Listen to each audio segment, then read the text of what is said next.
Stephanie Reese with Springfield Armory, and we are here at SHOT Show 2017 in Las Vegas, Nevada, in the Springfield Armory booth. We're gonna do some on the road with Rob today. Let's go check out some of your friends and see what happens. Of course, we have Rob over here, and we also have Scott Warren, who is a retired FBI agent, as well as, I think you guys met during a 1911 match, is that correct? We did. Scott, I met Scott, it's a long time ago. I don't remember when, so I don't try to tie in years. More than a few years ago, shall we say. Yeah. And I met Scott at one of the single stack national championships that we held back then that Springfield's already sponsored. And he's a very top shooter. I will try not to step on saying anything I shouldn't, but Scott was in charge of firearms training for HRT. Right, yeah. So basically he's a jackboot, no, what was the term? A jackbooted thug, jackbooted thug. Don't get the brown shirts. Yeah, exact, brown shirt, but they fly around in very dark blue colored helicopters. Yeah, they're not black. They're not black, they're dark blue. They're very dark blue. Scott's also famous for having, he's got a company called Warren Tactical that he has developed sights, fixed sights that a lot of the top competition shooters really like. That's probably not what the purpose of its original design was. No. I've been very fortunate, like you mentioned earlier, retired from the FBI, did 24 years of service, chased bank robbers, drug dealers in LA for a while, did 19 years on the hostage rescue team, 15 years as a lead tactical firearms instructor. And very fortunate, like a lot of people, got to shoot a lot. Yeah. Got to compete a lot. Yeah. Over the years, I came up with an approach for handgun sights, mostly for work, but they transitioned over to competition shooting. Right. It's all the same. Yeah, it's all the same. Like Robbie said, met him a long time ago at the single stack matches. Well, you know, the sight thing is interesting because people are into sights now way more than when we started shooting. When we started shooting, yeah. You know what the sights were? Whatever was on the gun. Yeah. So the common thing was to put a Bomar, which I think had a 110 rear notch and a 125 front. Then that was just the common ratio. I know we're talking technical jargon, but a lot of you guys will like this. So that was just what was on everything. And I remember early on in our career, we started experimenting with widening notches and narrowing front sights, trying to get wider light bars that would allow you to see the alignment, even if not quite as precisely, but much faster. Scott's taken that a whole different way, in that he's actually altered the traditional notch you would see on a shot, on a sight. And he's got started rounding corners, and it's very revolutionary. Among others, I mean, I know Dave still swears by the Warren sights, and about as good a shooter as you're going to find. Yeah, and that's Dave Savigny.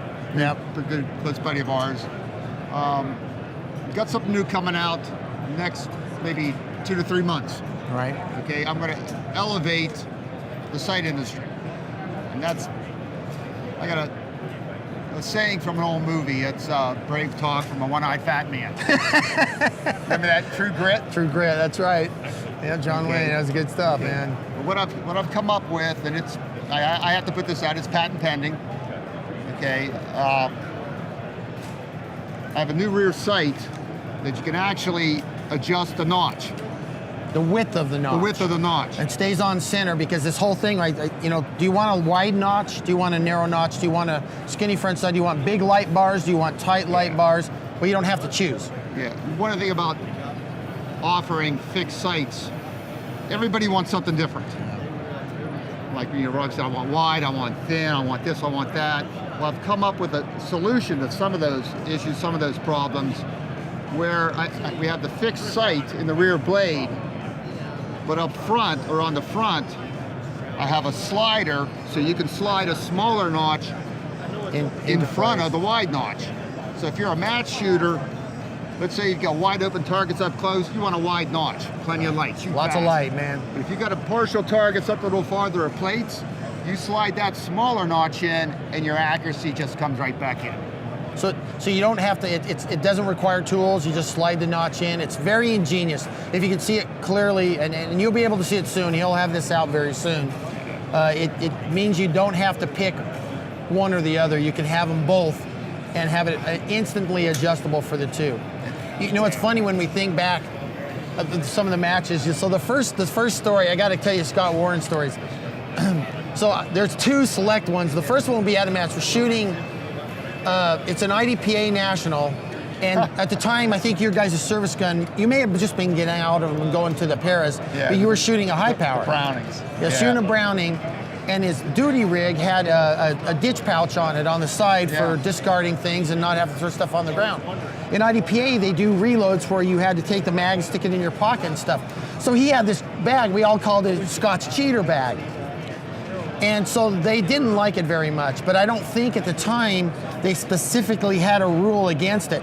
But they did immediately after. Well, the rule at that time was if you're in law enforcement, you can wear your duty rig. Right. That was my duty rig. So he made a cheater duty rig just to beat us at the matches. Allegedly. Yeah, there's no concrete evidence to prove the motive for that. That's right. Allegedly. Yeah. Allegedly. But the best one, I got to tell you, I did a class for what was the thing Dominic set up? It was the PFI conference. Yeah. So I did a PFI conference, and I had a little bit of time afterwards. And Scott brought some of the guys out from the team, and I shot a little bit with him. So he was kind of standing back there, and I know he's going like, oh man, I can't stand it. Rob's telling him this shit. So I would say, no, I need you to do this and this and this. And this guy goes, wait a minute. Ignore that. Ignore that. That's not the reason we're doing that. And I'm like, so this one guy, I don't remember what his name was. I hope he would remember if he ever sees this. He would draw and present the gun like this and lock on. And I'd say, well, if you want to go faster, you're going to have to start doing that. And he kind of just looked back at Scott. And Scott's like, no. So it was always funny to me. Because, I mean, you had your reasons for doing what you wanted to do. But it's the first time I ever had somebody at the class with the den mom standing behind going. Everybody in the world knows Robbie. Probably the finest professional shooter ever. Okay? I don't care what something he says. Doesn't matter what Dave says. When he's around 50 years, then we're going to care more about what he says. But I always had to be careful, a watchful eye, because, to shoot for hard, fast, accurate, can't get any better. So we always had to tailor that because, we were tactical. It was shooter. tactical. It was tactical. Law enforcement. So we always had to watch that. There was a different application to it. But I've never let him forget that because he's the only person that's ever been in one of my classes and stood in the back and went like, no. Let me call that. He's the only one that ever stood in the back of one of my classes and did that I put up with. So that means I must have a lot of respect for you, Scott. Yeah, I appreciate that. Hey, well, I know that the site's going to do great. I can't wait for everybody able to get a chance to see one. It solves one of the basic problems of compromising between the width and all the other sites you've developed and everything else. It's really good stuff. You go to warrentactical.com, you're going to be able to see all this stuff. So do you have a name? Sliding Notch? It will be the Sliding Notch rear sight. All right, so you'll be seeing that very, very soon. Thank you so much for tuning in. For more information, check out springfield-armory.com and keep an eye on our social media profiles.